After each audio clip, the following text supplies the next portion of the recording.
All right, let's see what's up for you, Aquarius, for the last 2 weeks of November. And remember, wow. Let me say this first. Remember to watch your moon and rising signs if this particular video's messages don't make sense to you or resonate with you. I get that a lot, so you may want to watch them anyway. Okay, so this card in particular, it came up the last video I did, which was Capricorn. And like I said, I was shuffling these good.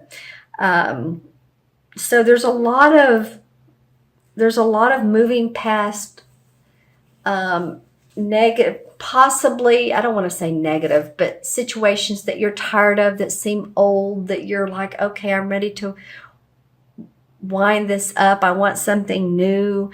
And you know, it's perfect how this second card is the Three of Wands, because that is success around venture.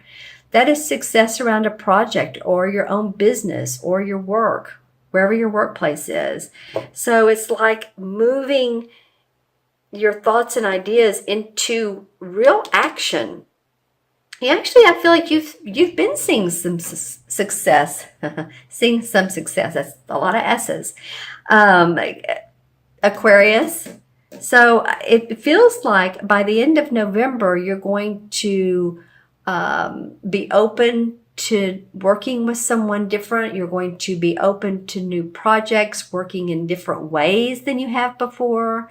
You could be taking on a second part-time job, working late. How do I say this? Later hours in the day, doing something differently that makes you happy. There's something different that you all are doing, or you're adding to your repertoire of time.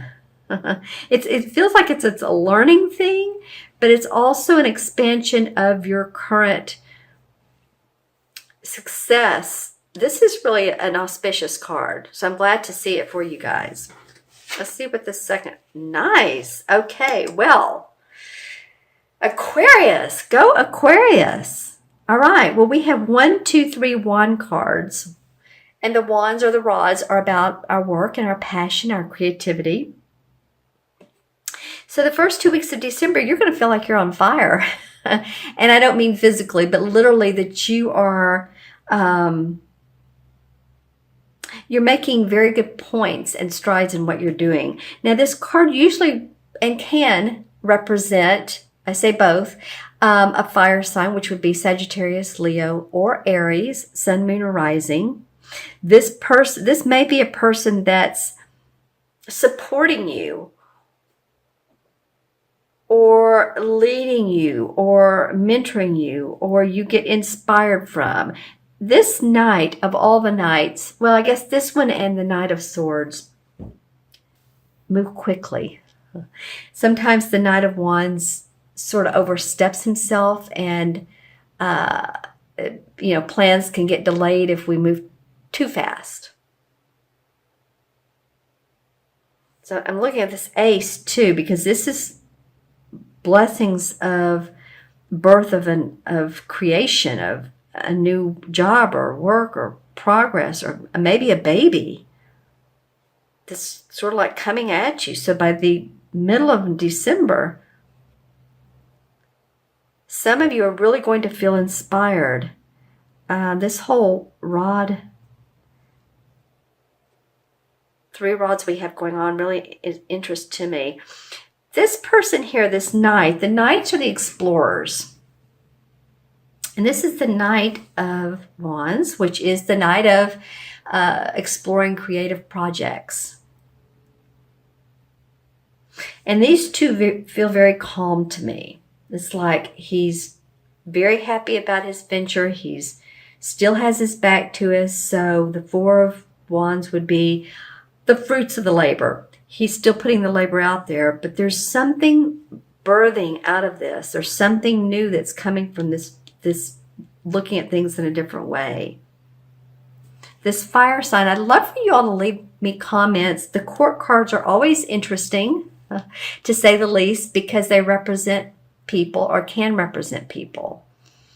So you all leave in the comments who this Knight of Wands might be. Now, if you look at it this way, here's the swords. You might be moving away from this person. Maybe this person has been too fiery, too much.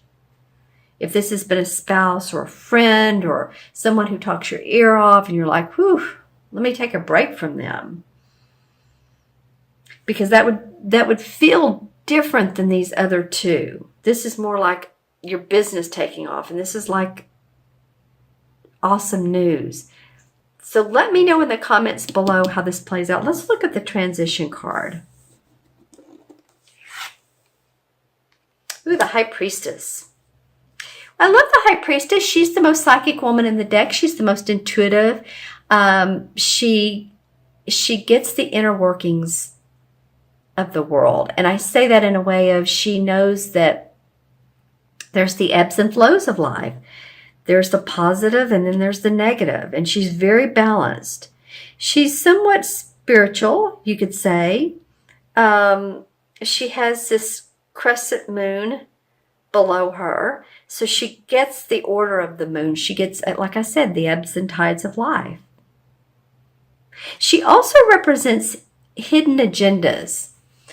So if any of you all are dealing with someone that you're not really sure about, that you're not sure if they're good for you in your life, you might want to really go into your inner intuition and sit with yourself and see, take a couple deep breaths and feel if this person is good for you. That might be this Knight of Wands that I'm talking about that you're unsure of.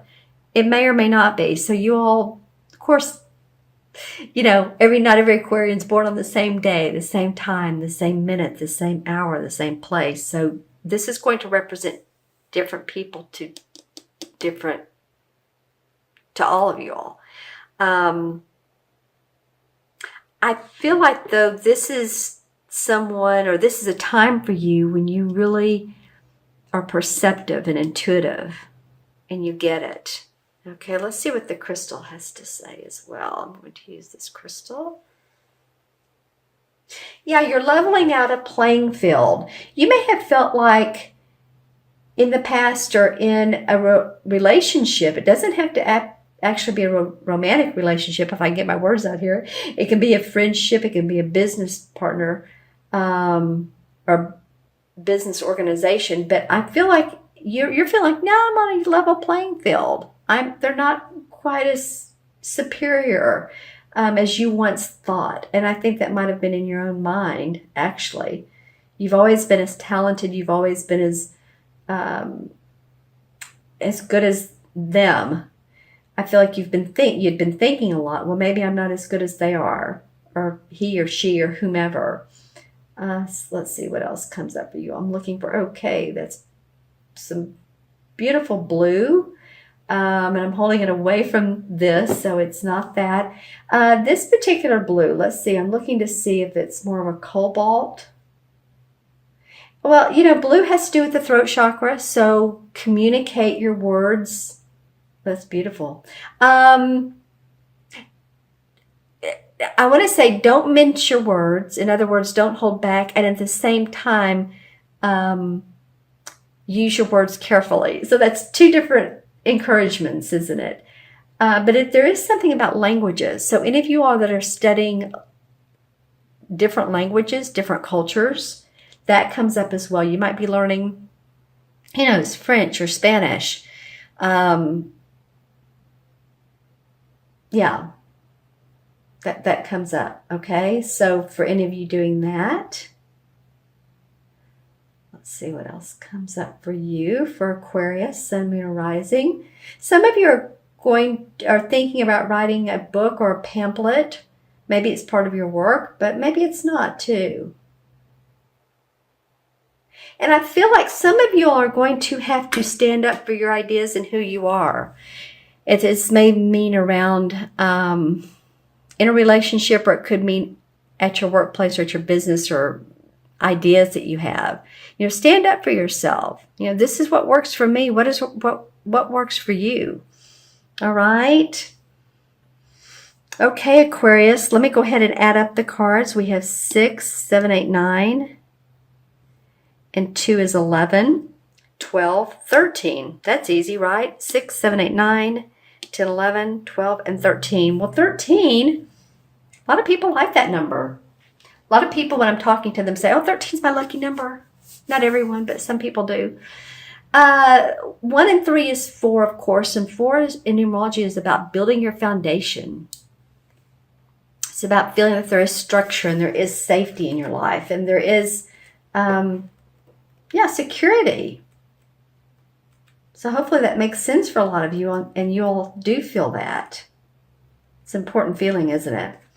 All right, so the 4 in the Major Arcana is the Emperor card. And the Emperor card is an archetypal boss, father figure. It can represent a priest, which is interesting. The High Priestess came up because, the Emperor would be the archetypal father.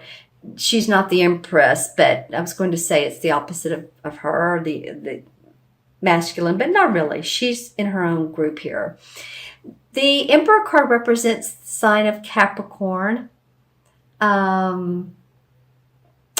Again, someone who is very staid in their position, who leads. It can also mean government, authority figure, judge, executive decision maker, father, makes a ruling. For some of you all, it could be any type of ruling for possibly a court case or something like that, or a ticket or a fine. Be careful how you're driving. I told one other sign that, and I got some feedback that, someone had been pulled over. Of course, the streets are busy, so that's going to happen. But yeah, don't have a heavy foot while you're driving. You know what I'm saying? It really does make a difference.